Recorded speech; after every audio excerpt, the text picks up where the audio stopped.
got more chains than a Chinese phone book. Like, and like, no one likes that at all.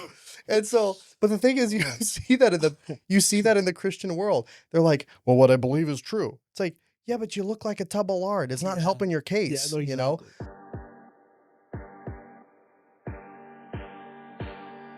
Welcome to That Worldview podcast, another episode of Talking Through Things. Today I have Shibamba Kazhikamila from Liverpool, England, and he's down here for a conference at Shady Acres Baptist Church.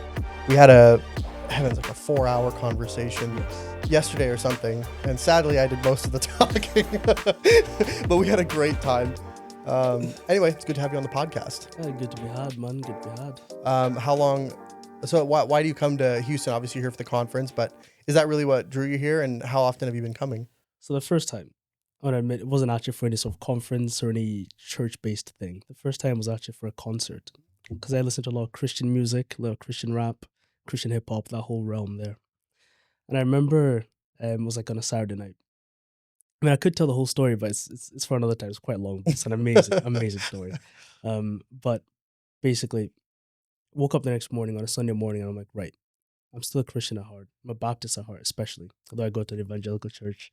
Sue me. But basically, I was like, I still need to go to church, right? So then I looked up nearest Baptist churches in the area, and this one came up, and I was like, cool, let's pull up, see what happens.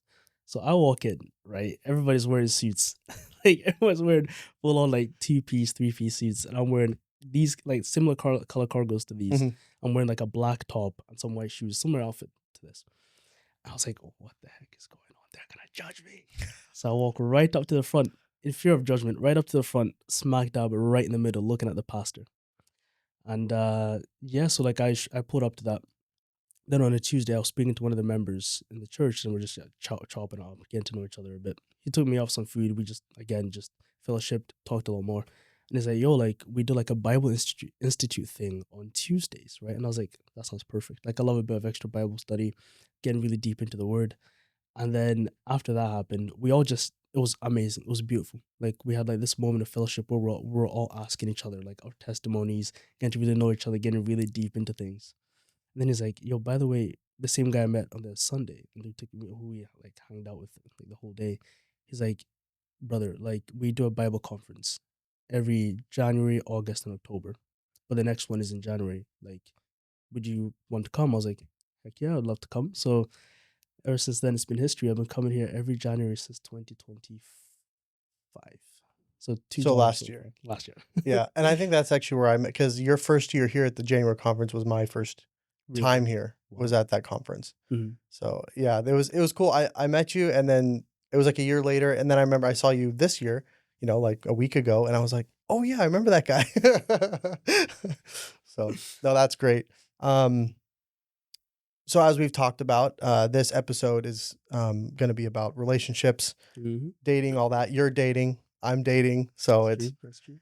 for those of you who don't know who listen to this podcast, I'm dating a Romanian girl named Andrea. She's amazing. And we've been dating for 8 weeks now, almost 8 weeks. And you've been dating for, how long have you guys been dating?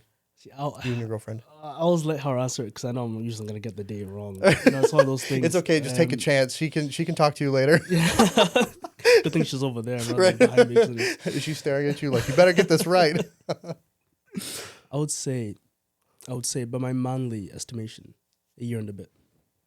A year and a bit. For sure. Nice. We're both, actually, I met her in Liverpool because I used to live up in Scotland.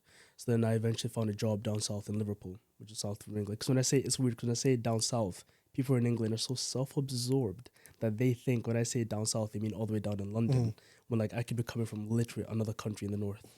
So yeah, we met at a church after I used to go to another church, and the whole story is quite funny as well. But yeah, nice. Bit, for sure. And I really like when we decided we want to do a podcast, and I invited you, I had you send me some questions. And to be honest, when I ask people that, sometimes they don't give me hardly anything, or they're like, how will you come up with them? But I really like it when the guests a lot of times really, I think it was like a half hour or something, and you had already sent me questions. I was Yeah. like, yes, that's awesome.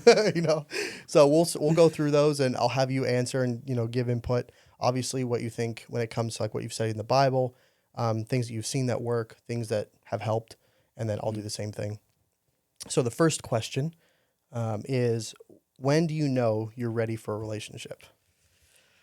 See, it's weird because I'm not very, what's the word? Like, I'm not a very emotional kind of person. So I tend to go by very objective measures of when I'm ready for certain things, which is quite a weird way to go through life because certain things do require emotional input. Like when you love somebody, for example, you can't rationalize through that feeling, right? So for me, I want it to be like, right, I've achieved a lot of things that I want to achieve physically, financially, spiritually, and emotionally. And that's when I think that I'm ready for a relationship. It could be very different for other people. Like I've heard of couples getting married at the age of 17, 18. You know what I mean? Like, and whereas I'm soon to be, hopefully, God willing, hopefully married in the next year or two, So for me, it felt like when I was ready in a lot of different aspects of my physical, spiritual, and emotional life, that I'm like, right, I think I'm ready for a relationship. Because I think people get sort of confused, right? Because pop culture, media kind of extends this idea that love is something that's spontaneous. Like it just shows up right in front of you, quick spark, and that's it. Like I've kind of realized, I'm like, love is like wearing like a comfortable pair of pants. That's what it is. Like you just settle I into love it. the description. Like it's just that. That's for me at least. That was my sort of journey and my idea to when I thought I was ready for a relationship. So, following that up, do you have any specific metrics Mm. to where you're like, okay, I feel like I'm emotionally like stable, or I'm like biblically stable? Like, do you have any like specific examples Mm. of when you knew like, okay, I think I'm ready, or when God kind of showed you were ready? Mm. First and foremost, you have to pray. Like that's True. a non-negotiable. Yeah. You gotta pray. But then I was on top of that as well. Like there's quoting the scripture off my head is tough. Really, I've not No, memorized go a lot ahead. of I'm sure scripture, but people understand references. I do it all the yeah. time. Like there's Yeah. the Bible verse that says, pretty much he who doesn't provide for his family is worse than an unbeliever, basically. And that's something that I've always taken to heart throughout my entire life. And I've always thought that it reigned true with regards to like a family, like, even not even just family, like I think people around you as well. Like you should be in a position where if people were to come to you for help, you'd be able to offer that help, even if it's financially, spiritually, because providing doesn't necessarily mean just money. Right. Yeah. You know what I mean? Like as a man, like you should have that stability. You should be able to ground everybody in your household with stability because you are that rock, ordained by God. The woman under you, but equal to you because you're no better than any Right. other Right. human. Yeah. What was the first part of the question? Because I've kind of spoken the second part. I guess the question was, Mhm. what metrics do you use to know that you were ready? Mm. Right. So you've got like the spiritual one. So you said like pray. You should be financially ready before you get married, or when you get married, and then I think that was all the ones that you mentioned. Emotionally as well. Because again, I'm not much of an emotional person. So this one is very, very tough for me to get around because I've I've dated around. I've been in like 9 relationships before I finally met my girlfriend. So for me, it was a matter of trust. It's like as somebody who was very, very independent, like I am, like we've all, like me and my siblings have all been raised to be very independent based because of my mom and dad. So like for me, being in a relationship and having that idea of codependence is quite difficult. It's like the moment I knew I was ready was actually when I was like, right, I'm gonna man up and just tackle this head on because I have no issue doing things that are difficult in every other aspect. Like I forced myself to go to the gym. I forced myself to cycle while on a bulk because I'm breathing and I'm borderline coughing out blood, right? You know what I mean? After a cycle, well, no, Yeah. it needs to be done because I need to take better care of my health. Maintaining friendships and relationships, all these different things outside of that as well. Reading my Bible every day, praying before a shift at work, praying before I go to bed, all these different things. So I force myself to do these things that I may deem uncomfortable. But why am I not doing that when it comes to love and relationships? Why am I sticking to what I know and what I want to do versus going out on a limb and going, you know what, I need to trust this person with my heart as much as I trust Jesus with mine. So that way I can actually get in a relationship with somebody who doesn't think I'm this narcissistic, borderline, Yeah. self-absorbed person. So I think it was a moment I decided for me when I was ready. It wasn't actually when I was fully ready. was when I thought to myself, this is a new chance that you just need to tackle, no matter how much you struggle with trust. Mm-hmm. So when I fully got rid of that, that's when I fully decided, you know what, I got to get after it. Yeah. No, it's really crazy you say that too, because I've been learning a lot of the same kind of principles. Mm. I think for me, so how old are you again? Just so for the audience too. 24. 24. I'm 29, and I've been interested within the last 10 years. I've been interested in a handful of young ladies, but it never really worked out. Like we actually never got to the real talking stage. Either I was friends with them or I just asked them out, and I didn't really know them, or whatever. But something that I've kind of looked at, how do you know you're ready to be in a relationship? I did like a really long, like like a 1.5 year Bible study that was kind of just ongoing, and I felt like God kind of just kept me in it for a while. Yeah. And I started in Genesis and started reading. I was like, if I want to know about relationships, let's start with the first one, right? Adam and Eve. And so as I was kind of going through like all the different love stories in the Bible, starting with Adam and Eve, you find that God brought Adam a job, and he had a relationship with God before he even created Eve. And to me, I found it very interesting how God made male and female with all the other animals first, and Adam started working and doing his thing, naming them and taking care of the land. And then he realized, like, I need one. Where's mine? Like, where's my person? Yeah. And so like, and I think that's true, because I've even seen young men who they want to get into a relationship, they want to date someone, they want to marry someone, and they have no clue what God wants them to do. They don't even have an idea of what God wants them to do. They don't really they don't have a walk with God. They go to church maybe, and stuff like that, but there's a huge difference between walking with God and just going to church. Mm. And I would say a lot of young men, they finish high school or they do whatever, they date around, and they're just looking for a girlfriend or a wife, but they have no direction of what God wants them to do, and they really don't have any kind of consistent walk with God. And I think that's really bad. How are we supposed to, as men, do what's right by her and eventually our kids if we don't even know what God wants us to do, or even know how to really walk with God on a consistent basis? Yeah. And you kind of see that in the very first relationship with Adam, is that he had a relationship with God before Eve came along, and he had a purpose, he had a job, he was doing something already. And then he realized, hey, like, I'd like a person. And then God said, it is not good for man to be alone, right? And then God brought Eve. And I think that's how it should work, and there's lots of like different things and I think part of it's personality too. Some people are kind of bent, no, I want these things first before, I get married or start dating. Some people are like, well, these things are more important to me. And I think those are more up to your discretion and God's leading. Yeah. I think too. Going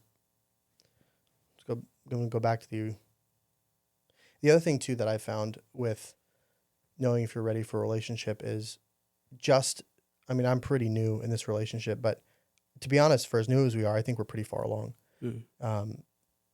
Like as far as everything's going now, I'm actually fully intent on marrying her. Like I think that, I've kind of nailed, I'm pretty sure, and she's great. But one of the things that I'm learning is something that I was told growing up my whole life, and I think it's true. I think it's more true for women.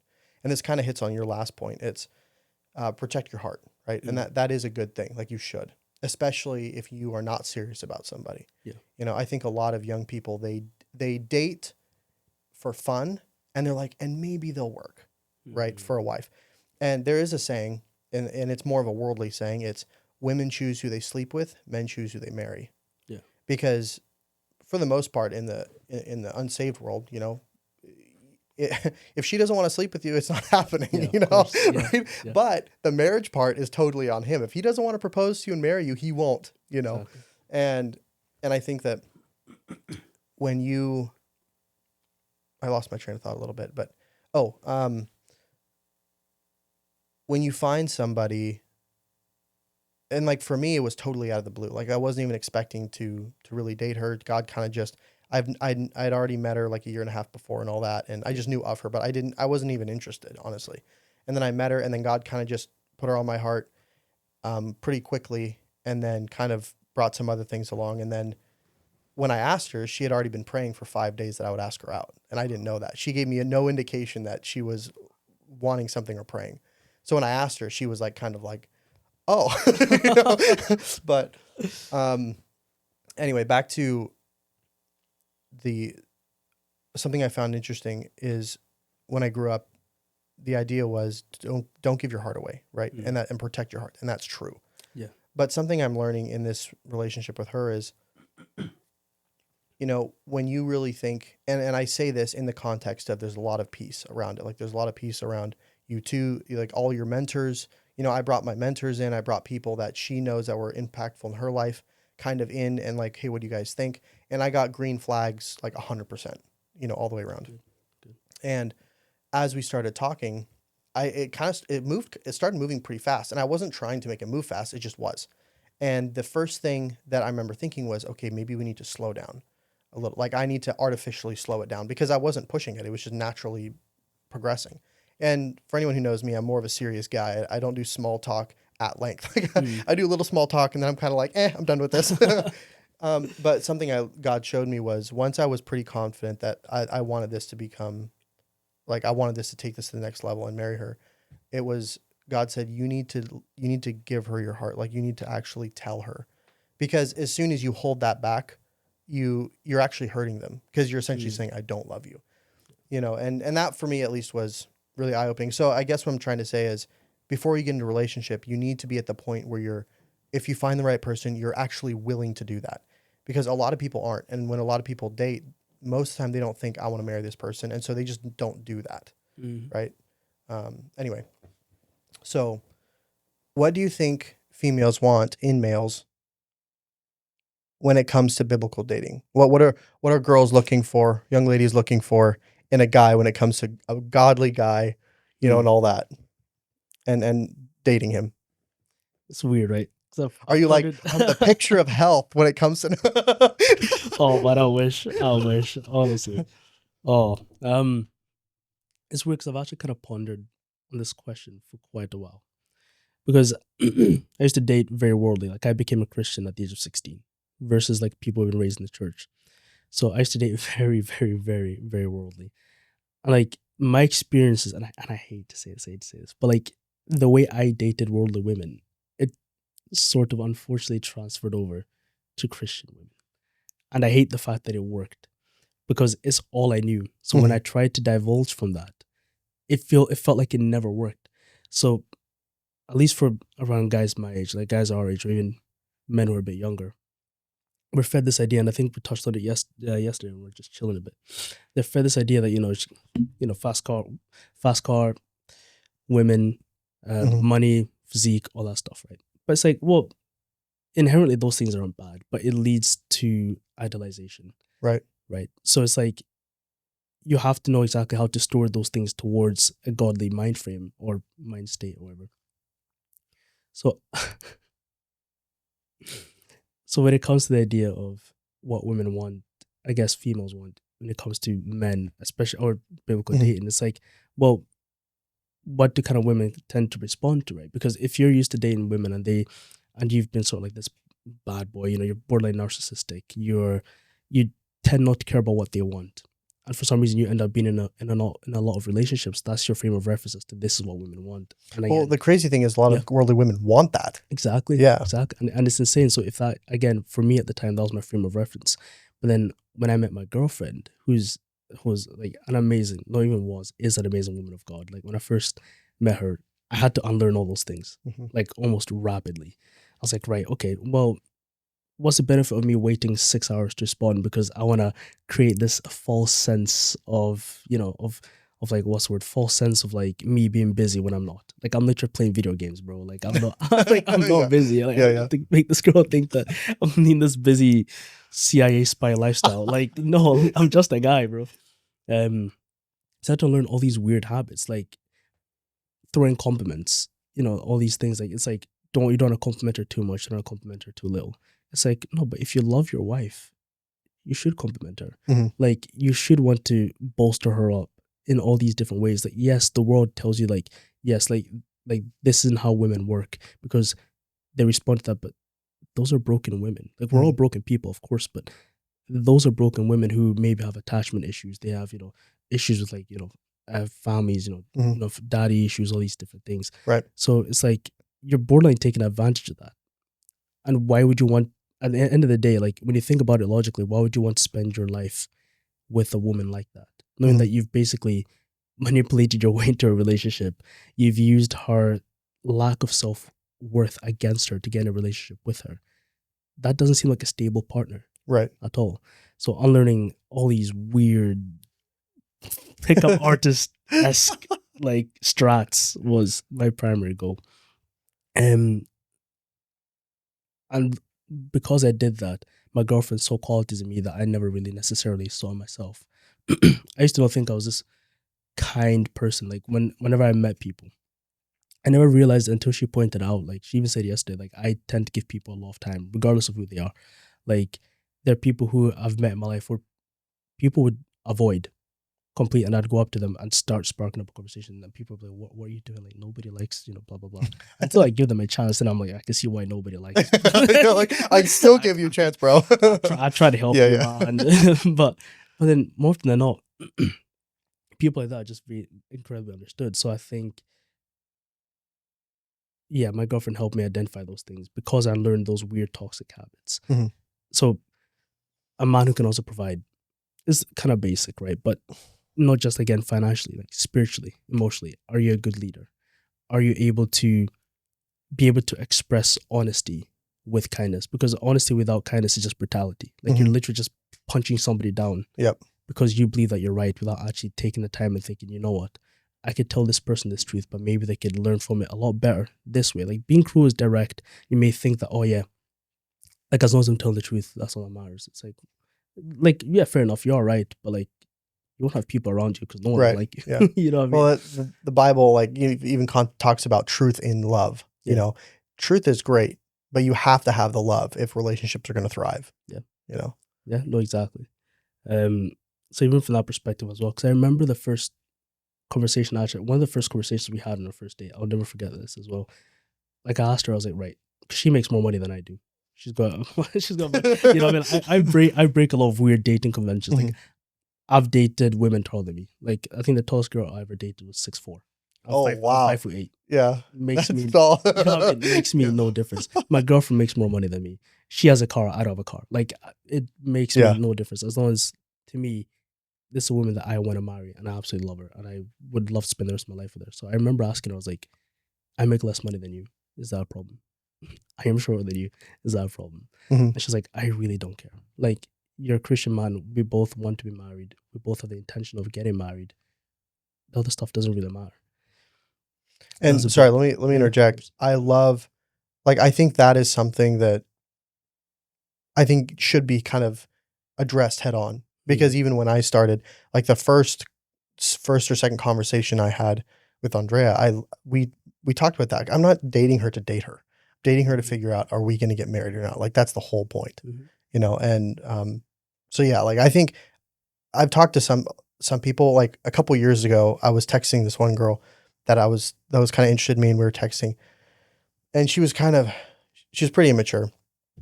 I found out as time went on, as we texted a little bit, but I started asking her about, like, what she, different things she believed in the Bible, blah, blah, blah. And she just texted me and said, well, why don't we just start slow? Let's start with your favorite color. And I was like, no, I'm not doing this. I'm not doing this. So I just, like, told her goodbye. And she texted me back, like, several more times. And I just kind of said, like, I kind of shut it down, made that clear. And then I was like, sure, I want to know your favorite color. But, like, that's not what I'm, like, really focused on right now, Yeah. So anyway, sorry. Yeah, no, that's a very fair point. I think that's more or less what I kind of wanted to say. Just you want to be serious about it. And something else you said too was, even with her making more money or her being taller, that I think when you find someone that's godly, they're looking for the right traits. And I found that young ladies that are godly, those worldly men may be good looking. They may make a lot of money, but those godly young ladies inherently know they're not worth much because that's all they have. If all you have is it's like having a cardboard cake with good frosting on the top. Like Yeah. it's not going to work long term, Yeah. and they know that, right? And I think to me that's one of the things that I've looked for. Like even before me and Andrea started dating, I already knew certain things about her. I knew she had a serious mindset because I watched her. I knew her mentor, one of her mentors, and we had talked a bit. And I found out later that she was her like mentor. And and what little time I had to watch her, she's serious minded, right? And she wanted the right things. Like she didn't flirt around because it's really easy to tell, when you can see young ladies in the church or out and about or wherever, and you can tell really quickly if they're, flirtatious or, you can tell, and so, Yeah. and I saw some around her that were, and some around her, and she wasn't, and for me, that was green flag, even though I didn't, so a little bit of backstory. We were at the same conference for 10 to 12 days. And I didn't even think about talking to her, until we were like 8 days in. So the first like 7, 8 days, I was just doing my job. I knew she was around, but I really wasn't paying attention. And then God started, she actually really connected well with my sister, and they were off doing their own thing. And so Janie was always telling me, I'm hanging out with Andrea. And so that's kind of how it started, and then God was like, you just need to hurry up and text her, so she's actually upset now that I didn't ask her in Spain. And to be honest, I wish I would have, but I waited till I got home and God wouldn't leave me alone. Then I texted her and she was like, yeah, I've been waiting. So anyway, but I think that's for me a huge comfort is when you find a godly young lady, she actually is already looking for the right things. And so a lot of those superficial things they don't even matter anymore. They just kind of fade into the background, Yeah. So. And the thing is as well, like, because I've spoken to, if you're a woman, either romantically or just platonically, and they kind of stress the issue of like, they're just not enough kind of men in these churches who are willing to actually make that approach as well. It's like, I think a lot of men lack boldness. Like as you stated, like imagine you never even approached Andrea, but then let's say you did another conference the year after, for example, and she was there. Would those feelings even really still be there? You know what I mean? Yeah. So like I think a lot of men lack a lot of boldness. Like there are a lot of relationships. Like I remember this guy actually, that I met at the first church that I went to. He was trying to spit game to this other girl at the new church that I was going to. And he just never spoke to her. Like at all. We all went out for lunch. He never spoke to her once. Not once. You know what I mean? And like we're all sitting in the car just, talking or chopping up.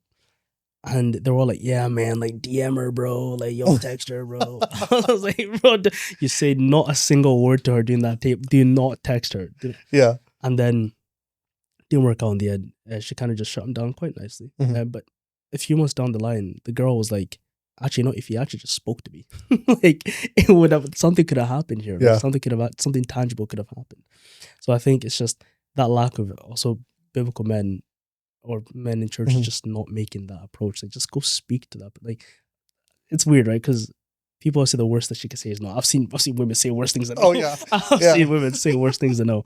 But I think in a godly Christian environment, the worst thing that I hope that they'll say is no. Yeah. I tell you what, man, I think that the dating world is such a crazy place. The dating scene has changed so drastically because of social media, because of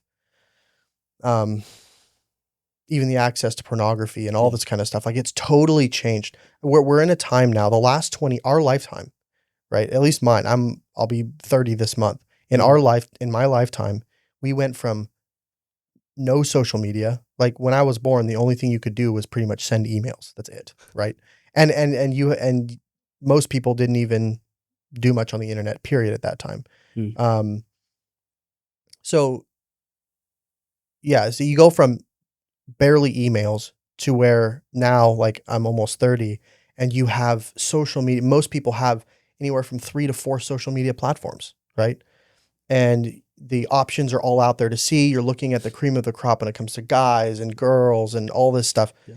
And I think it's true in America and probably the UK as well, is I would say feminine attributes are catered to on a much higher level. And even when you look at the statistics of when people get married, Like back in the day, it averaged between, 18 and like 22. Now it's averaging, 26 to 35. Like Sad. it's sad and it's changing drastically. And one, I would say because people don't follow Christian values. And I think that if people follow Christian values, people get married a lot younger. Because if you can sleep around and date around, what's the point of getting married? Especially with the way, at least in America, the legal system is, where the legal system's always bent toward her. There's so many stories out there where they get divorced and she takes half his stuff. And if you have any kind of, and it's like across the board. And when it comes to the kids, usually she always has the legal guardianship, even if he really wants to have the kids with him too, right? Anyway, but I think it's made. I have a friend who is like deathly afraid of getting married, and I think he would want to, but he told me this a couple years ago. He said, "Why in the world would I get married or even think about it when I can see all the relationships falling apart around me?" Is he a Christian as well? Or Yeah, he is. Yeah, he's a good Christian guy, and he's a little bit older. He's a little bit older than me by a couple years, and like it kills me inside sometimes because I see him, and I see other guys I know, and girls. I have a couple friends that are young ladies, and they're in their 30s and stuff like that, and there's this kind of fear, and it's like people want to get married, but they're just scared, because you see people kind of falling around you. And the Bible says marriage is a good thing. It says a man in Proverbs that findeth a wife findeth favor of the Lord, Yeah. And then you're like, but now you're looking around, you're like, but how? Yeah. It's a huge problem, and if I'm honest, I really don't know if that many marriages around me that I could say that's one I want to emulate. I'm just being straight, Yeah. And anyway, we kind of merged from one question into another. Yeah. We've kind of answered a lot of these in one way or the other. The one that we'll hit next is, and we'll probably bleed into some other topics, is Cool. How do you deal with like lust and attraction in a relationship, and outside of one? Oh, this one's tough. This one's tough because the battle never ends, man. Yeah.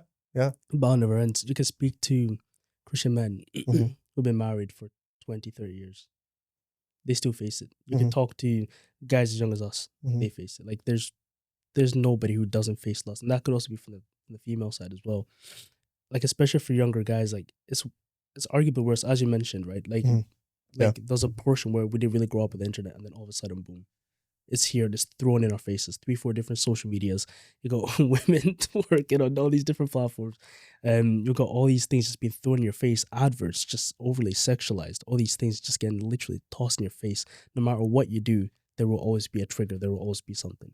So like holding firm in the word of God. That's a big thing. Like I pray a lot. Like before I even go to a gym sesh, I pray, I'm like, God, help me stay focused on this gym sesh. Help me to avert my eyes from anything lustful. Help me honor my girlfriend. I try to pray that every single session before I go. It's tough. Like look, I'm just gonna be real. Yeah. Right? I'm gonna be real. So you walk in there, you see a girl wearing freaking neon yellow, exactly nothing. Neon yellow freaking booty shorts. Like I won't even look just for the sake of like, oh, like wow, like she looks amazing. I'll just look. I'm like, what are we doing here? Like, what is this? Like, because it's actually funny because in social media, that guys wearing the same clothes that women wear in gyms, and women are complaining that it's too revealing. So it's showing this little dichotomy. This contradiction. Exactly, it's showing a complete contradiction. So, I think holding firm in the word of God is arguably the best thing that you can actually like do for yourself. And I think as well, it's maybe a bit extreme, but I think choosing what time of day to trade, because at least in my experience, I've noticed that typically when it's super late at night, it tends to be just more guys, like 90% of the time. And it gets ego out the way as well, because I know guys who train at peak rush hour times when there are gonna be a lot of girls, just so they can show off, flexing the mirrors, taking the tops off, all this stuff. It's like choosing the right time of day to train, and also if you have a girlfriend, going to the gym with your girlfriend. Because it's gonna be a lot harder to hide those eyes. You know what I mean? It's gonna be a lot harder to hide those eyes when your girl's with you. So for sure, training with your girlfriend, a good Christian brother. Training with a good Christian brother is borderline non-negotiable. unless you both fall into the same sin, then God help y'all, man. Like, you're gonna walk in the same ditch, like, But having a good Christian brother would definitely be a huge help because you could both hold yourselves accountable. Like, I've had talks with, how do I even say it? Like, I've had talks with some Christian brothers, and like I've noticed just even having conversations with them about like relationships, faith and stuff. Like, they're in a relationship themselves, but they'll be looking at women as they walk around, like just literally eyeing them down. I'm sitting there thinking, I'm like, you're not the guy you should be talking to about this right now. You're fighting the war on a grander scale right now. Like, yeah. So yeah, I think those are the main things I would definitely do to deal with lust. The Bible says literally like flee from it. Like, it's one of the few sins that the Bible literally tells you just flee from it. Don't even bother fighting it because it's like a worm. Like, as soon as it gets a little bit of ground, it's gonna just dig deeper and deeper and deeper. Yeah. So just cutting out from any source that you can find as soon as possible is the best route. And that's the thing, you will eventually fall at some point. You will look at a woman lustfully.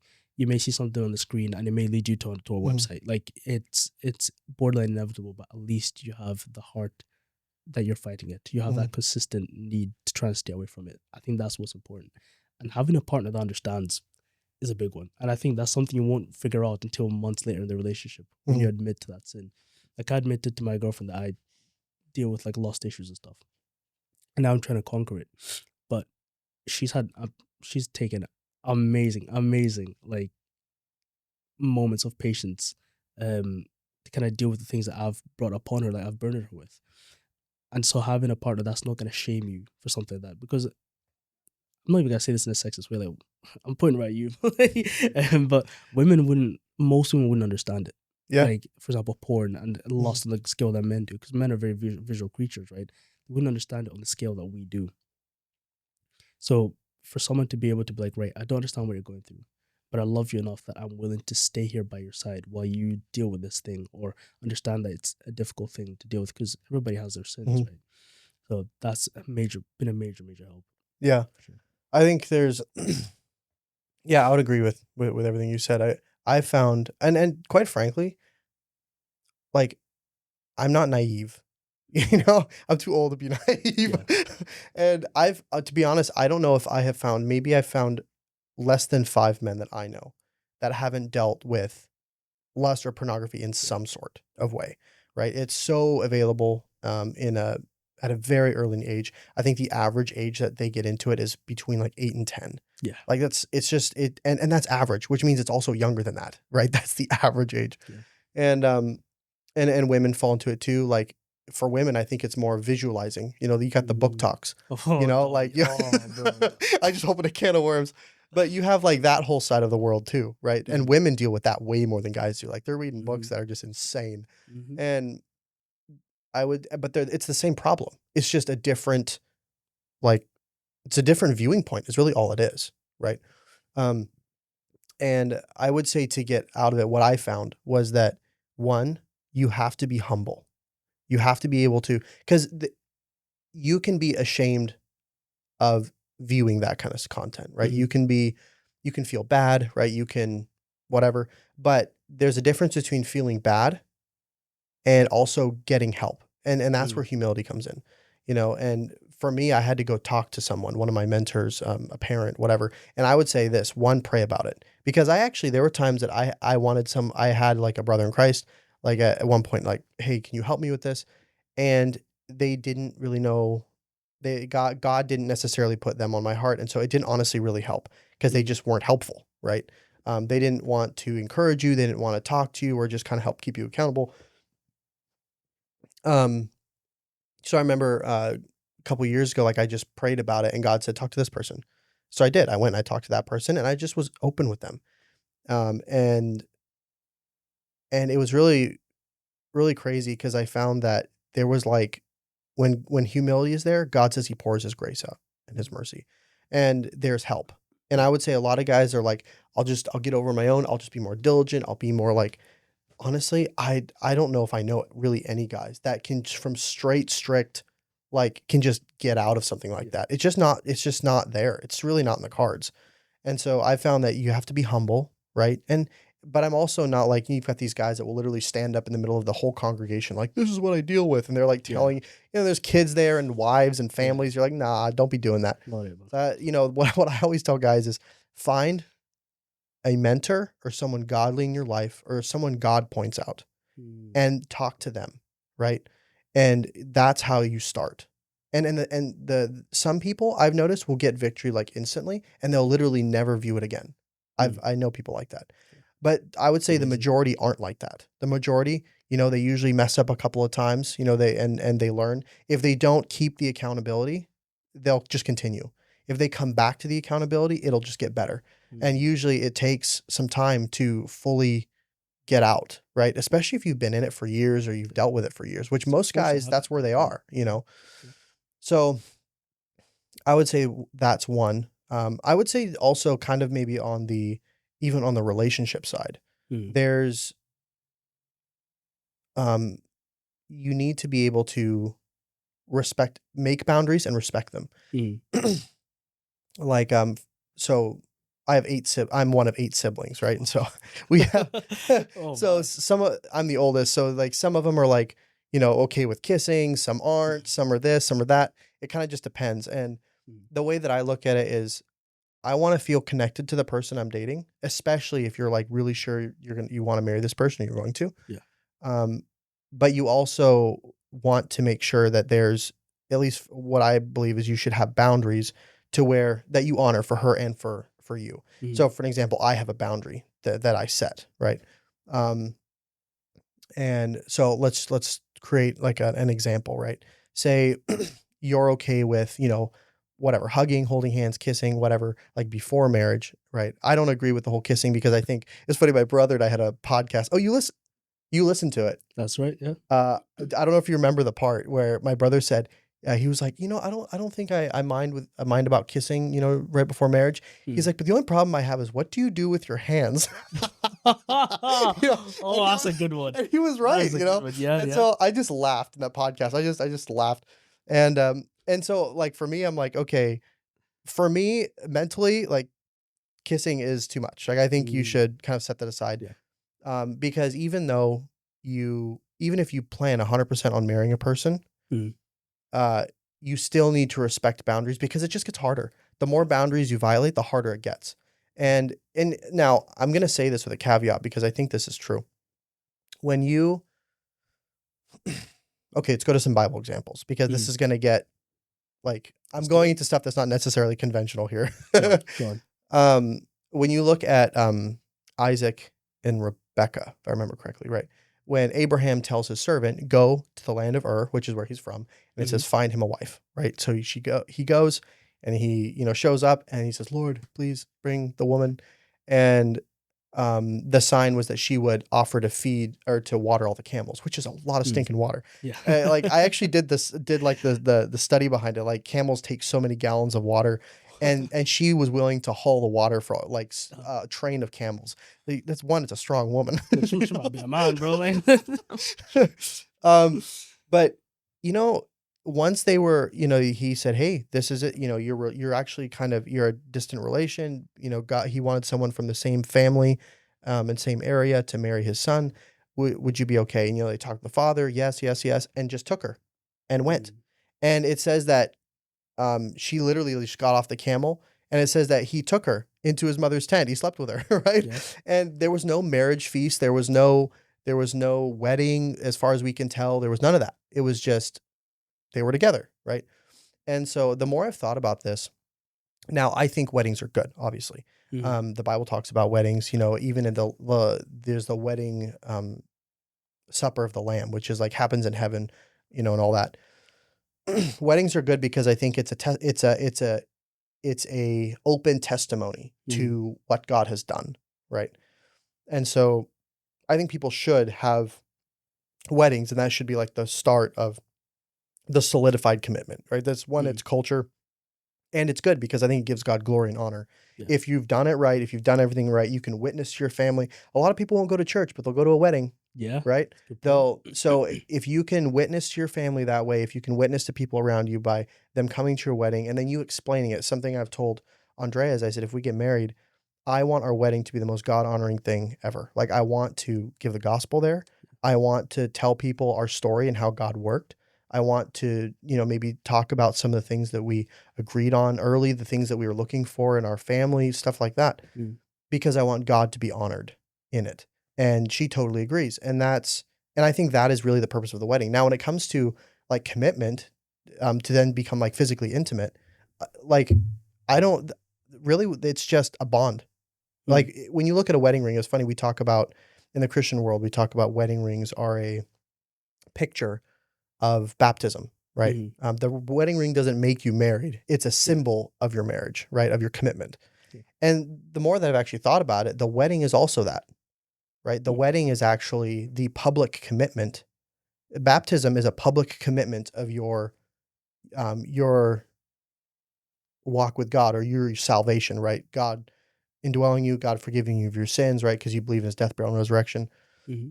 The baptism is a singular point in time. That's a public commitment. And if you want to put it in those terms, that's exactly what a wedding is. Yeah. You know, does it mean that you've committed directly when you say I do on the wedding? No, it doesn't actually.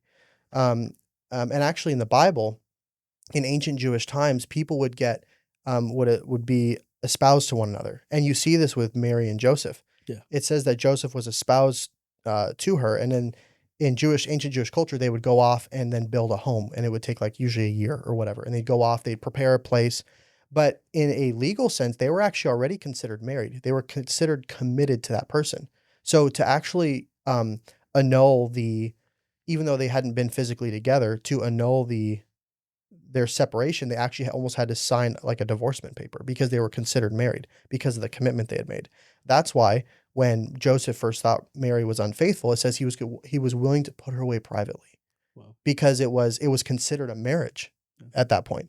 And I would say we've lost a lot of that meaning, but that's kind of what engagement means. I'm committing to you. That's what the engagement ring symbolizes. And so I would say the precursor to physical intimacy is commitment.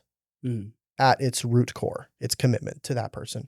And once you've gotten to the point where you're like, I am committed to this person, I don't think it's morally wrong to be physically intimate with that person as long as you've made the commitment. Now, because of the culture and weddings, I would say you should probably wait till after the wedding, right? Sure. Because it's, I would think it's right. Yeah. But at the same time, that's what it is. It's commitment to that person, to their, for their life. Because that's literally what the wedding's about. It's just a specific point in time where you publicly make a commitment, but the commitment's already been made. You're just publicly announcing it. Yeah. Anyway, so I know people are going to listen to this and say, oh, so you're saying that as long as you make a commitment, you can just start sleeping with who you want. I'm like, that's not what I'm saying. But it's about the commitment, to that person. Anyway. And there's a couple other things I was thinking about. Do you have any other thoughts, I guess, or things that you could bounce off? So I was thinking, right? Looks maxing. Looks maxing. Okay, first of all, I'm just gonna talk about me. You have to have looks to max, okay? If I try to get, bro, believe me, I've seen some interesting individuals with women. You will be fine. That's a great way of saying ugly. No, you're a fairly attractive guy. I've seen. Oh, you're some interesting things. I have too, by the way. But like, from the perspective of looks maxing, because I think that is the biggest thing taken off for young men, especially around my age, if not younger. It's like, their figures, like, I don't know if you're clavicular, all these different people. He's the main one right now, but he's the biggest like advocate for looks maxing. Okay, let's explain, because to be quite honest with you, I'm not even sure I understand the entire meaning. I'm pretty sure I know what you mean, but just explain what that means. I try to explain it as best I can, because I am so thankful to God. He never let me go down these deep Reddit rabbit holes. Like, I know terms, I know ideas, but my goodness, these people, like, they need Jesus. Like, they need God, like, ASAP. But basically, like, look maxing kind of stems around the idea of how much can you do to maximize your potential to basically gain attraction from women, and what things are you willing to do to get there. And I hope I'm not completely ruining that. Absolutely ripping apart the definition, but that is what it looks I think like, you're on. Yeah, that's what it looks like. It's like all these people will, like, again, these are good principles, right? Like, you want to look the best that you can physically. You want to get freaking haircuts. Listen, I'm not had a haircut in months. I'm growing my hair out. Like it looks maxing is something I realize I'm like it's so self-centered and prideful because you need to completely focus on the self because there's no room. You're like, I have a for lovely Jesus. girlfriend who loves me. I don't need It's too late. I can clock out now. The game's gone. The game's gone. But so getting haircuts, freaking going to the gym, all these things like they're good in principle. Like they're really good things that could be healthy alternatives to some of the habits you may, do in your own private life, for example. But like there's no room for Jesus when you're completely surrounded by self. Oh, like, for sure. Whatsoever. Yeah. So the way I've kind of rationalized it is if you're gonna do looks maxing and all these different things, right? Because I hate to say it, but we need Christian looks maxers. You think so? We need Christian looks maxers. I think. Okay, so what do you mean by that? So I think we need proper examples of men in the church, or at least somebody who is clavicular, but Christian with a more Christian lens and Christian viewpoints towards certain things that clavicular, for example, preaches may not be the right word, but kind of wants to spread, right? So, like for example, like men who are interested in, like for example, like I know of a church, right? Like my sister's church, they do like fitness. Like they have like fitness classes at the church, and they use their bodies to glorify God in that way, right? But like the Bible does say, like like the body profiteth little, all these things. But it's like yeah, like that is true, but it doesn't mean that you can go to the complete opposite end For sure. of the spectrum. Like there is somewhat of a balance there. Like we saw with the sermon about fasting, that cut a lot of people deep. And it wasn't just the physical fasting, it was the spiritual fasting as well. But well, sadly, a lot of Baptists are known for their large potlucks and potluck bellies. Yeah, like, no, exactly. Which I don't like. Like, No, exactly. Listen, you can't put down a good brisket, and I understand. I struggle putting down a good brisket, but again, it's about balance. Yeah. But I think we need more Christian role models in the zeitgeist who are focused on saying, you know what, like, do this, and this, because you want to, yes, improve your life.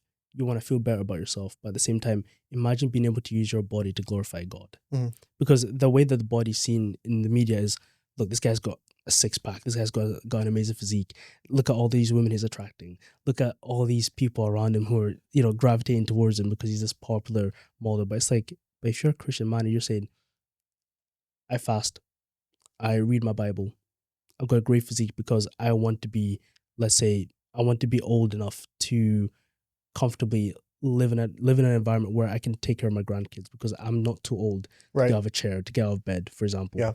I'm healthy enough to have or even like have the longevity to stay in my kid's life for as long as possible, while also being able to just basically just be able to do basic functioning things as you get older, you know what I mean? But like just twisting things from a Christian lens. Yeah. So you're essentially saying like for heaven's sake, be healthy. Yes. Yes, please. Yeah. No, yeah. I totally agree with you. Like, I totally agree with like the looks, like what they call looks maxing and stuff like that. I would say that the premise is totally wrong because obviously the premise of worldly like looks maxing is I want to look good because I can get what I want. Yeah. Right. And it has nothing to do with God. It has nothing to do with anything really biblical. But the sad part is, I would say, and I do agree that we actually need more godly examples. Yeah. Like take care of yourself. That's one of the reasons why I love like training camps, and we were telling you about some of the training camps I've taken with some friends, and I would say we're not looking for everyone to be, Mr. Mr. Olympia. Olympia, or like a Chris Bumstead or something like that. Like we're not looking for that. Crazy. But at the same time, we're looking for, because I agree, like when you do missions, when you go overseas, I literally know of people who have gone overseas to like Africa with their CPAP machines because they're so fat they can't even breathe and sleep at the same time. Like I'm like, I'm just being straight. Like what the heck are we doing here? It's okay. You can laugh. I'm good. But I've literally seen that. I had one. I saw one guy told me the trip he took before he was with me. He said we had to have a whole cook staff move with us because they refused to eat anything that they didn't like. They weren't used to at home. They couldn't do anything. It literally took the missionary out of his job completely to just take care of the foreigner that Wow. came to visit. And anyway, that drives me up the wall. Yeah. And the crazy part was when I went to Sierra Leone, Africa, a couple years ago, and like the whole premise of us going was, hey, we're going to go into remote villages that we're going to have to hike into. We're going to share the gospel. We're going to pack all of our own food. We're not going to be a burden to people, and we're just going to share the gospel with this like projector in their language. And the missionary literally told us over the phone, or the national guy there told us over the phone, oh yeah, we'll take you like deep into the jungle to witness to people that, don't ever come out, blah, blah, blah. And we were stoked. Like we were ready to go. And like, it was, they have, the corruption is pretty high there. Like people will literally try to steal stuff from you. We actually had a guy die of malaria on that trip. Wow. We had, we accidentally started a small riot, and all this crazy stuff. But the crazy part was we get there and and we were like, okay, we're ready. Like we had our ruck, we had our multi-day rucks, we had food in them. We had survival gear. Most of us were a bunch of young guys that were in good shape, and we were ready to go. And he kind of looks at us and he was like, no, like we're going to go to this little school, do this little thingy. And then we're going to drive you back to this like little compound where you can just rest and just stay there. And I was like, what are we doing here? Yeah. And it took us like 2 days, but we finally convinced him, okay, take us somewhere. And honestly, he just kept us like, no, like it'd be too hard for you, because he was used to the CPAT people, And so finally he was like, man, if I knew that you guys were actually serious, I would have taken you, I would have set up spots for you, or, and let them know that we were coming or something. And it was kind of a disappointment to me, because I was like, man, these people assume this of us because this is what we've given them as an example. Like we've sent, what are we doing? Anyway, I get a little bit frustrated on that level, but we went from talking about relationships to missions. Anyway, but I totally agree that, and you should take care of yourself for the other person too. If you're in a relationship, me and my girlfriend, we already talked about like to keep each other accountable. Like, hey, we're not going to get overweight.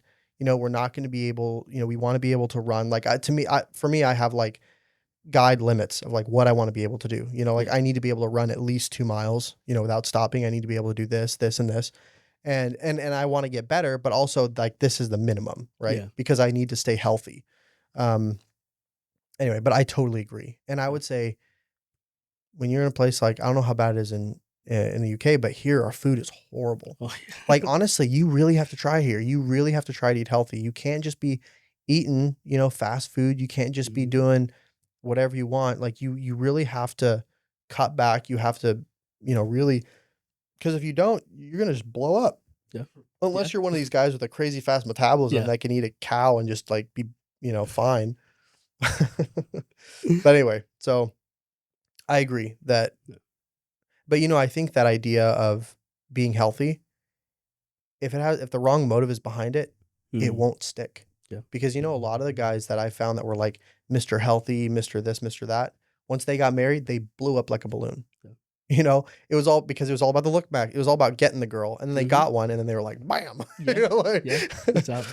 So sadly, that kind of motivation doesn't usually stick over a long period of time. Yeah. And I think it would be a difficult conversation to have. Like, I've been going to the gym for a good few number of years, but I've never had an expectation of my partner to necessarily go to the gym. Like, I'm not looking for freaking Mrs. Olympia. Like, I'm just looking for somebody who takes care of themselves. Yeah, exactly. Who just wants, like, just watch what you eat, do a bit of weightlifting. That's it, if you want to. But just as long as you do something to take care of your health, because it all starts at home. So if you have kids, right? Because people is like, oh, like, my mom was big, man. Like, it just runs in the family. First, no one runs in your family. Like, also at the same time, your family. That's the problem. Family, right? But at the same time, it starts at home. and but what I mean by that is what you eat, like what the adults eat, they tend to feed the kids, which is the big problem. I've noticed it continuously. So like, it'll be like, I don't want to say names. I'm not going to say names. I'm not going to say anything. But like, I've witnessed in some families that they won't necessarily cook for like their daughter, or their niece, they will make a quick microwavable meal because they don't want to cook, or they'll give them the most, like if the kid's like, oh, I want a Sprite, I want a Pepsi, I want like a Coca-Cola, they'll give them it. Mhm. It's like Yeah. that, and then the kid will grow up thinking, well, that's just like, my family's big. That's how, that's just how like Mhm. I'm born. It's like, no, like that's what you've been fed. That's what you've been given. That's the hand you've Right. been dealt, unfortunately. So like it's brutal, but like when you get to that certain age, you need to kind of look back at that and be like, right, I've been put in this situation. I need to You need to get out. I need to get out. Like, and unfortunately, that's on you. Mhm. You've been left in that hand. So it definitely starts at home.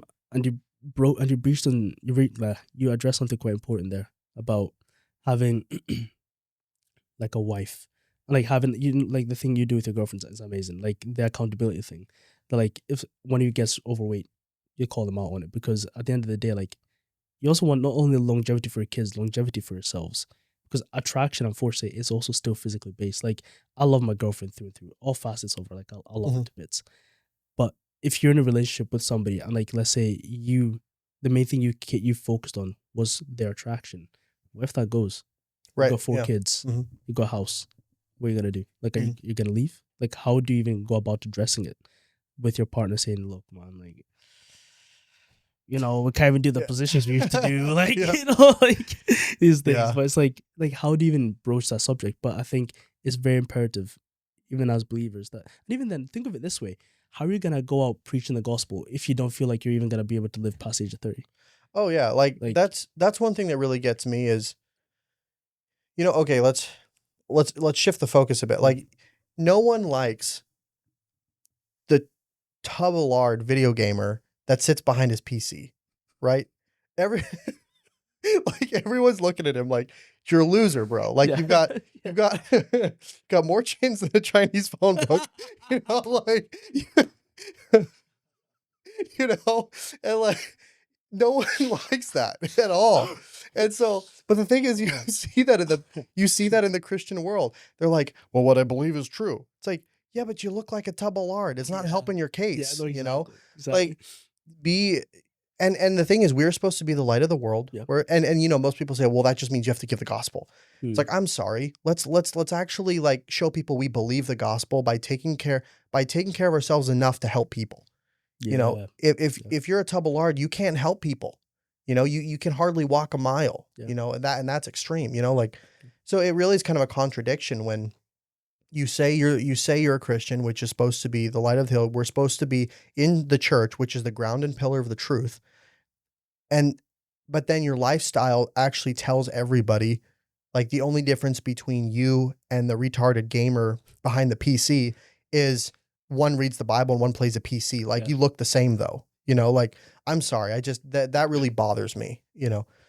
And anyway, but something else I did want to kind of discuss on the relationship level, just Mm. because I've been thinking about it, is being able to share each other's like hardships in a way. Mm. For an example, I was talking to my girlfriend the other day. We are talking, and one of the things that I tell her is, and I take her super seriously. Like I really, I also have been learning that guys and girls are so different. The way even we communicate, like I'll say something where I know exactly what I'm thinking in my head and I know what I mean, Mm. but it doesn't come out that way. And so when I say it, she can be hurt by it, and it's like, but she doesn't really understand exactly what you meant, and like they're like, yeah, but that's what I heard. And it's like, okay, that's true. That's what you heard. Mm. But like, you did not mean what she heard. Right. And it's hard to communicate that sometimes because we're different. We think different. Um, and you really have to take care to communicate effectively, because it's funny. People say in marriage and relationships, communication is key. Yeah. Right. And I think for the people who don't either aren't in a relationship or maybe haven't figured it out, it's people like, oh, well, that just means you need to talk. It's much more than talking. It's being able to communicating. If communicating was just talking, it wouldn't be nearly as hard. you know, Yeah. Communicating is much more than just talking, right? So, but anyway, something that I've told her is like I want to be there for you. Like I want to be there to help. in whatever I can help with. I want to encourage you. I want to, all these things. And so, and she's opened up. She's, I pray for her, about certain things, and I just want to be there for her. And then, but I think as the guy and as the person that I found this within myself is I didn't necessarily, and I didn't actually tell her some of the things that I was dealing with when it came to just normal things of life. Right. And anyway, well, then I like kind of said something that alluded to some of the things that I'm dealing with, either in ministry or in life or in whatever. And she kind of looked at me and was like, but you haven't told me. And I kind of was just like, oh yeah, but that's okay. It has, you know, um, but that's my problem, And she was like, no, you can't say that. And it's funny, I tell her that there are times where she'll like try to do or say something, and I'll tell her, I was like, Andrea, like, you don't get to do that. Like, you don't get to consider yourself separate, because like we're in this together, right? We're both taking each other seriously. But then I also will kind of compartmentalize like stuff in my own life. And she got flustered with me because she was like, no, like this is a two-way. Like I want to pray for you too, and like if I don't know. Anyway, so something that just you actually said this at the very beginning is you need to be able to part of loving someone is actually sometimes sharing the things that's in your life. Yeah. Because they're, especially if they're godly, the way that they're going to show love too is by helping you. And you're going to have to open up eventually. Like if you don't open up, there's help and love cannot be reciprocated, And I remember thinking, like in my mind, I'm thinking, okay, I want to love you, but I'm not really concerned about you loving me. And she's sitting over here like, but I want to love you too. Like I want to help if I can in your life too. And so like I'm over here, trying to just help and just be a blessing and get to know her better. And then, but I'm also kind of just like, but my problems are mine, and I remember in one conversation, she looked at me and was, we were video calling, and she's like, you don't get to do that. And I was like, she used my own line against me. I was like, you're right. Anyway, so I've just found that, but the thing is, it actually takes humility. Like sometimes we think, oh, but I don't want to be selfish by dumping my problems on you. But I would say like for me, it kind of seems like it's actually humbling to be to say like, these are the things that I'm just not sure what's going to happen, whether it has to do with relationships or finance or decisions in life or even struggles. Like sometimes you're just not sure what to do, and letting them in on some of those to just pray with you or to just to pray to God and all that. Like that's actually kind of humbling because that you're actually becoming a little bit more vulnerable with them and they're bringing you to God as well. And I don't know, that was something that to me I just never really thought of in that way before. Was everyone talks about you need to love them, but sometimes, especially if you've got a really godly guy or girl, you actually, part of loving is letting them love you back. And sometimes I found it's, especially if you want to do the right thing, it's easy to try to push and like give love, but sometimes it's hard to receive it. And I've even felt that way with God. Like there have been times in my life where God's like, I'm trying to love you, dude. Like, okay, Theo Vaughn. I don't know if you know who that is. Yeah. But Theo Vaughn had this line that I liked in one of his podcasts. He was like, yeah, this guy, we were talking and he goes, this guy looked at me and he said, Theo, you're hard to pet. I was like, and Theo like looks at him and he's like, dude, you're hard to love. Like let people he's like, let people pet you, let people love you or, try to help. And that when I watched that episode, that kind of stuck with me as like, sometimes God's over here and he's trying to love us. He's trying to help us. And we're like over here trying to do our own thing. And God's like, dude, let me in, anyway, but I kind of thought that way too within a healthy relationship, you have to let the other person in, anyway, but what are your thoughts? No, it's fine. I actually agree with you. Like, I think, again, on that first date, because I'm not someone who likes to waste a lot of time. Like, I'm quite pragmatic. Like, on that first date, again, another thing we discussed was open communication no matter what. Every little thing that irks you, every little thing that annoys you, even about me or about each other, we need to speak about and address it. Maybe not at the moment, because I'm somebody who, because the way I've always dated, I withdraw all the time. So, like, if there's an issue with my partner, I'll just silently withdraw. But, like, I've now learned that, like, how insanely toxic and dangerous that is to somebody that you're dating. So if that is somebody who loves you and they think that they've done something wrong, even if they have, not even giving them the chance to even remotely repair that, it's horrendous. I dread to think about how many times I've done that to people in the past and how they felt like, oh my days. And sometimes I think if some of the stuff that I've done, some Yeah. people got done to me, like, yeah, it's insane. And so like the first thing we did talk about was like how open we should be. Like there's a few things I've been through in my life, even as like a kid or early teenage years, that like I'm yet to even open up to my girlfriend about, and even like some of my friends I've known for 13 years plus, I've never even told them these things. But like it's different because with my girlfriend, like she's like, look, Mom, like I'm always here to listen to you. Like I always want to hear your issues, your problems, your struggles. But like I take that role on, like maybe toxic masculinity, and I also want to stress toxic masculinity is something that I don't fully believe in, but I guess that might be Yeah, I was about to say, for another. I mean, technically it's a thing, yeah. but nowhere near as big as people think. Yeah. Exactly. Like but I view myself as like, okay, I'm the man of the household. The burden should fall on me, regardless. Mhm. Like as you were saying, like I'm like you put your problems on me, but I won't put my problems on you. But it's, again, it is a bit unfair on your partner, and I am of that mindset. I'm trying to learn that, but like even if I do that thing where I withdraw, I always say, look, I'll come back to you in like a few hours, like maybe a day or two, to really discuss what's going on. But also one thing that I did sort of lack horrendously was patience. I'm still very much growing in that. I lacked it so bad. Like if and also it's also hypocritical, because if somebody specifically, let's say me and my girlfriend, we got in like a slight argument or disagreement or like on something, because even now there are a couple things that we kind of agree to disagree on.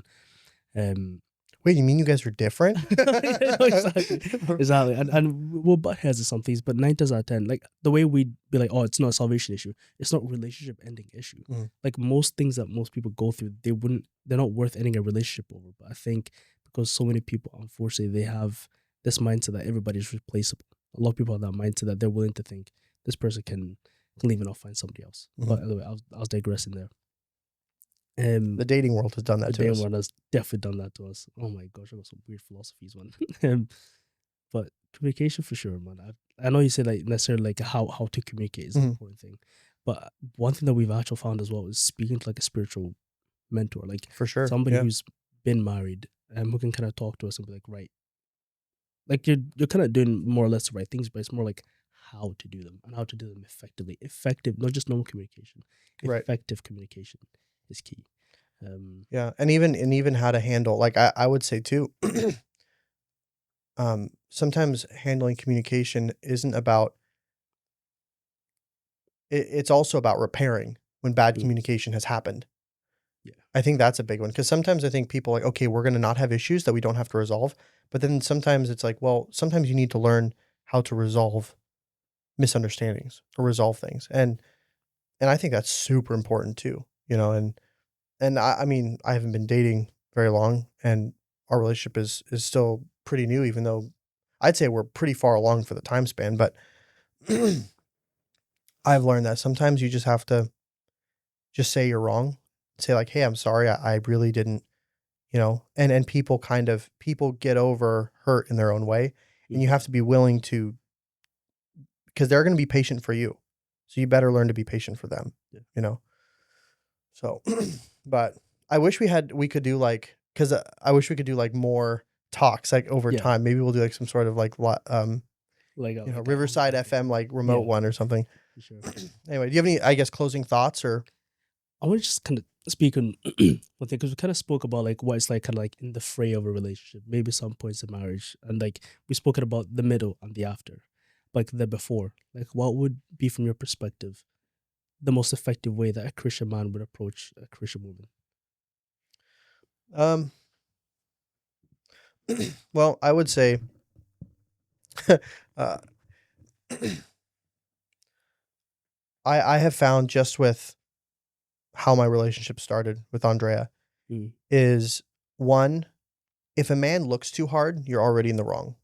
Mm. Because I've heard a lot of men, they'll say, well, a man that, and it is true, a man that findeth the wife findeth a good thing. That's true. But God knows how to bring people. And it seems so stupid and cliche when you say it, because, you got that married guy or the guy that's already in a relationship, like, oh, you'll find someone. You're like, oh, thanks, pal. Yeah, exactly. Like you're really helping me out. But the thing is that it's actually true. Yeah. Like it's true. but you just haven't, you're not there yet. You know, you haven't actually found the person, you know. I mean, Yeah. I started dating when I was 29. You know, I had, you know, close to 12 to 10 years to just stew on it, you know. Yeah. And so I would say one, seek God first. Mm. Like if okay, actually there's something I wanted to say earlier, so I'm glad you asked this. I think sometimes the devil's best strategy is to make you focus on getting a wife first because it distracts you from actually figuring out what God wants you to do. Mm. You know, I know guys where they were so focused on finding a girl, all they did was work a job and do whatever for, you know, 7 to 10 years or more. And they may have gotten the girl, but they still have no clue what God wants them to do. And they've wasted a decade, you know? And so, there's a verse, I'm trying to remember where it is. Maybe I'll probably put it in the description below, but it says that, and some people don't like this verse, but it's in the Bible, so deal with it. Yeah. Actually, let me tell you the story because it's very impactful. I was at a camp 3 or 4 years ago. It's called Camp Forge. It was in California. It was the first time we went. And there was a pastor there, Pastor Shannon Scott, which we're actually about to go see him. Me and a buddy, we're going to drive to California to their conference. And it's funny because from what I remember, this verse had nothing to do with the context of his message, but he just brought it up. And it was like young adults and teenagers. And he brings up his verse and he says, who believes, it says, who believes that man is made for God? Everybody, you know, raise your hand. And then he said, and then he read the verse and it says that it says the woman was made for the man, and it says, and the man was made for God. I'm paraphrasing, but that's pretty much what it says. Mm. And he said, so who believes the woman is made for the man? Not a single hand went up. And he literally just read the stinking verse, you know? But most in a more feminist society, people think that as like, oh, the man is more, you're saying the man's more valuable. It's like, no, that's not. Knowing roles or knowing a place, like, you know, and I've told my girlfriend, you are no less valuable than me. We are the same. And I also told her, you're not my servant. Like, I don't want your personality to fade away because you do wife things. Yeah. I want Andrea to be Andrea. You need to be you, just as God wants me to be me. And we'll fulfill, you know, slightly different roles, but we're still equal and we still are ourselves. I don't want to strip you of your personality. That would be wrong. I want you to keep who you are and your uniqueness. But the verse still there. Mm-hmm. You know, it's still there. And so stink, I'm losing what we were actually, you were talking about oh yeah. With that verse in context. Yeah. I think that men really need to figure out and be seeking God first. Because if you're seeking God first and you're really going for God, like in my case, God knows how to just switch. Like God knows how to just make her say something. Like who is it? Ruth in the Bible. There's Naomi, you know, Naomi, the story of Ruth, where she went to Boaz, right? Yeah. And technically she made the first move. Mm-hmm. She is Naomi, her mother-in-law said, go to I think it was like where they ground wheat or whatever. And he was with a group of men, right? And he says she went in there and she said she put his mantle over her. And it was like a way of her saying, hey, I'm here. Yeah. You're one of my closest kinsmen. She didn't do it to the closest kinsman. She did it to the kinsman she liked, which was Boaz. Yeah. Right. And so I don't think it's wrong for a young lady to put herself in a position to be noticed. I'm not saying flirt or be, you know, a retard. That's not what I'm saying. Right.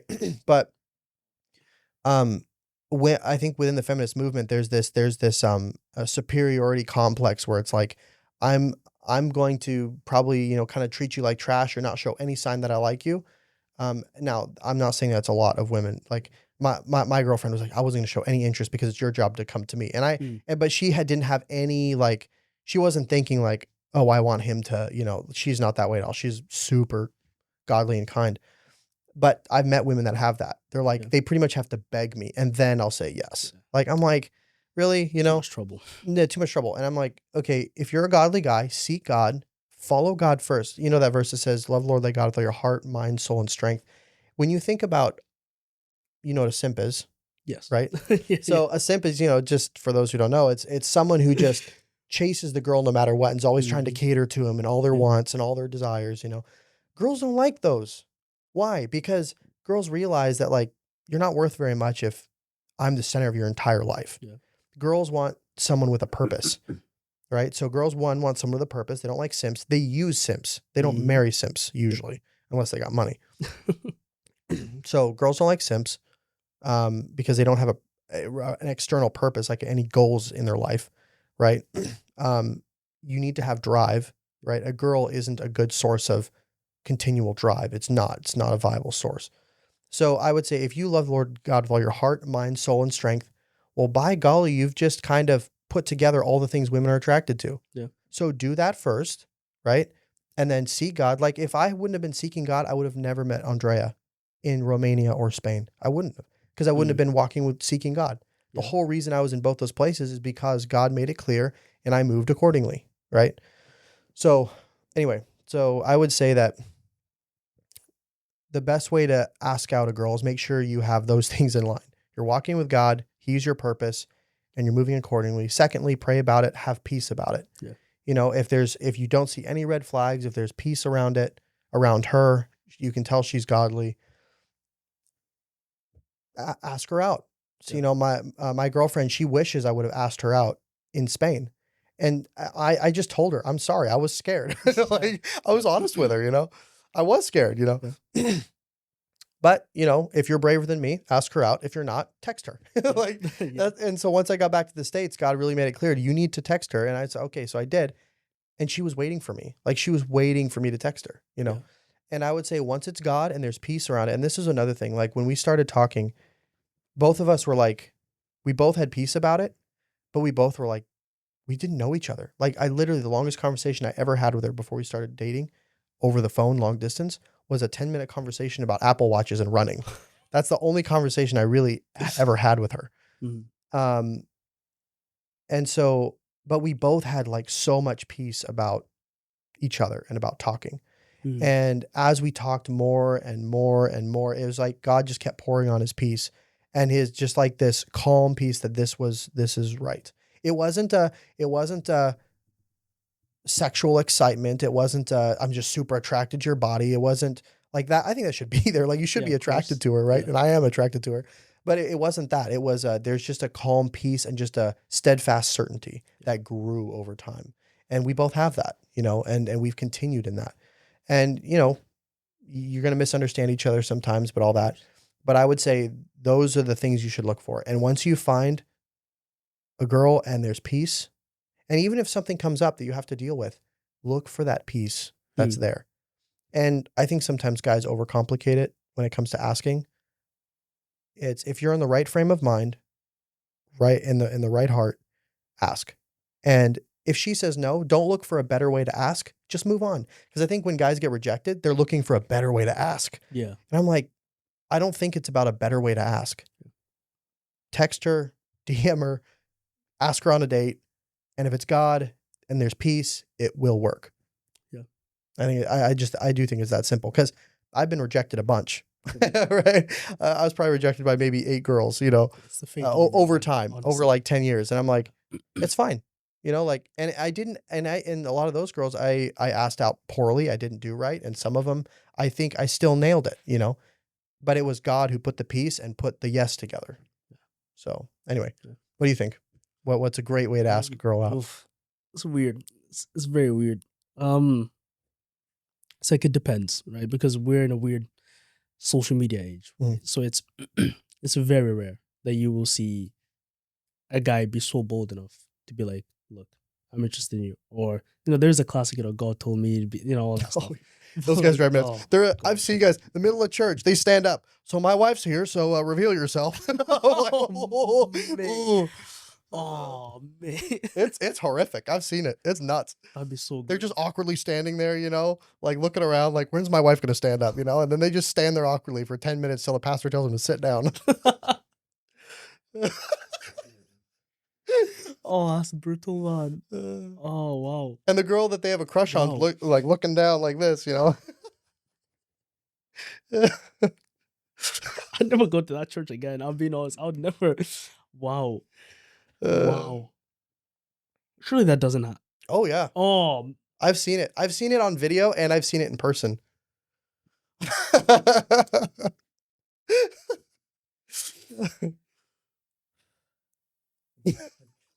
Wow. You even show up to the next game. Wow. Nah, bro. That's a nail I'm not willing to take, man. That's a nail I'm not willing to take. I'll Right. be honest. I think so. Sorry, especially- actually, I just want to Yeah, of say, course. sorry, real quick. Crack on. I think that there's like a small percentage of guys that do nothing but ask. There's always that guy that's like asking every female that's walking around. Yeah. But most guys are like what you say. They don't want to ask. They're either scared, or they've been rejected so much. They're like, what's the use? But yes, I agree. Most are in that boat. Yeah. Like for sure. Like I think this again, the social media age, like the best route is put yourself like similar to what Ruth did with Boaz. Put yourself in a position where you want to approach people and in a position where you can be approached. Because I can only count on one hand how many times I've been actually approached, but I was out and about doing stuff. Like I was speaking to one of my friends, he's on dating apps and stuff. And he's always kind of talked about how like he's not getting much luck with them, he's not really, doing all these things. But I'm like, you're talking about, with drive, ambition, all these things, like I was like, my brother, you don't live a life that even I don't even want to be a part of, and I'm your friend. Like, you know what I mean? That's brutal, bro. No, it's for real. It's for real. I was like, think of it this way. I say his name, but I know a lot. Not We have I was like, my brother. Like, look at it this way. Like, you lead a life that even he doesn't want to live it. Like, he's in constant sadness and is in a moment of always. He's in a constant sadness, always kind of in a moment of despair. And I'm like, my man, like, why would a woman want to join that? Like, be somebody that who even you would want to approach. That's for one. Like, I think do that inner work within yourself. Pray, seek God first, as you say, put God first, and He will reveal who that partner could be. Like, for example, with my girlfriend, like I was living up in Scotland at the time, and I was like, man, like God, where do you want me to go? Like, I'm soon to graduate. I want to apply, get a job. I only applied for one job. There were many jobs going, but I only applied for one. I even told myself, if I don't get this job, I'm going to move abroad. I'm not staying in the UK. And the only job I applied for, I got, and I was down in Liverpool. Then a few months later, I find my girlfriend, who I think I know I'm going to make my wife in the next, keep that a surprise. And then, but. Hey, when you know, you know. Yeah, Like, exactly. I get it. Like, we've been dating for a year. Like, it's about time. It's about time. But, yeah, like, put yourself in positions to approach and to be approached. And again, don't be afraid to shoot that text. And I want to stress as well, for a lot of young guys, we tend to fear what our friends think about you in that relationship. Because for some reason, and I think it's also on the women's side or the girl side, they also put too much stake in what their friends think as well. Because they're like, well, he's not that cute, or like, he's a bit short, or like, he doesn't really go to the gym. But it's like, you're letting all these things fester in your mind about what people think you should want of your partner, yet you have almost no idea what you yourself want in your partner. So definitely be in a position to be approached / do approaches, but also at the same time be bold enough to actually make the approach, be able to follow through, and also to even have that early conversation of being like, right, this is what I want out of a relationship. Once you get past the stage, this is what I want out of a relationship, and figure out what the heck she wants as well. Because you want to make it as efficient as possible. I know this sounds terrible, but like, No, you want to make it as efficient as possible. You want to know exactly where your standpoints are. Because I remember I dated a girl who at the time, for some reason, I thought, I was like, wow, this is the girl of my dreams. Like, she was a vet. Like, and I used to want to do vet med as well. I almost got in, but I was like, hell no. But like, she was very pro LGBTQ. And I was like, you're like, nah. Man. I don't know about that. Like, we spoke for a bit, and like, there was just like, as you say, like, you need to feel that calm and peace right about it. I felt no calm or peace about it at all. Like we shared a kiss, like everything that we went on an amazing date, which I thought was amazing. Like, she was a vet. I took her to a llama farm. We went around petting llamas and all that, walking llamas around the path. Like, it was perfect. I thought about the whole thing. Like, it was an amazing date, but even then, I just felt something gnawing. I'd be like, no, Shibamba, but this is not the one. This is not the one. So even then, figure out what your beliefs are and what their beliefs are. Yeah. Because I've kind of put into like a triangle, right? Spark, compatibility, and chemistry. man, you need to make a chart. Like you can make a whole thing. No. Yeah, over Yeah. the years, I just come to realize I'm like, if you don't have those three things, it's never gonna work. Mhm. With compatibility being the most important one, because that's like the Bible, that's God, that's things that are doctrinal, salvation issues, all these things. Those things, that's compatibility is a non-negotiable. Yeah. You know, how you're gonna raise your kids, how many kids you even want, Mhm. you know, all these things. Spark, chemistry. Like in my opinion, you need all three Yeah. for a long-term successful relationship. But unfortunately, a lot of people tend to just look for spark and chemistry. Mhm. But compatibility is always Yeah. in the back of their mind. No, I totally agree. And actually, I actually have had, I had one really godly young lady kind of like ask me out, Hmm. and she's awesome, but like kind of in that thing, like I didn't think it was fair to her to say yes if that spark wasn't there. And so I was like, in the nicest way possible, I was like, I don't see it, you know. But she's super godly. So just like I agree with that. Like there has to be attraction, there has to be spark, there has to be chemistry, spark, and then yes, there has to be that fundamental base. And like what you said, it's not harsh to want to know that fundamental base first. Well, if you already have a bit of spark, find out that base, because you don't want to attach heartstrings to her and then realize like I totally don't agree with her worldview, Yeah. right? Then you got to break it off, and then that's never fun, you know. Mm-hmm. So, hey, thanks for being on the podcast. Appreciate I it, really man. enjoyed this. Me too. It went, I think we were like what, an hour and a half or something. Yeah, that was pretty good. Yeah. So we Yeah. well, thanks for listening, everybody. Thanks for being on the podcast. We had a great time, and I know I haven't got an episode out in like 2.5 months, but I'm going to get more out. Life sometimes just kicks you in the pants, you know.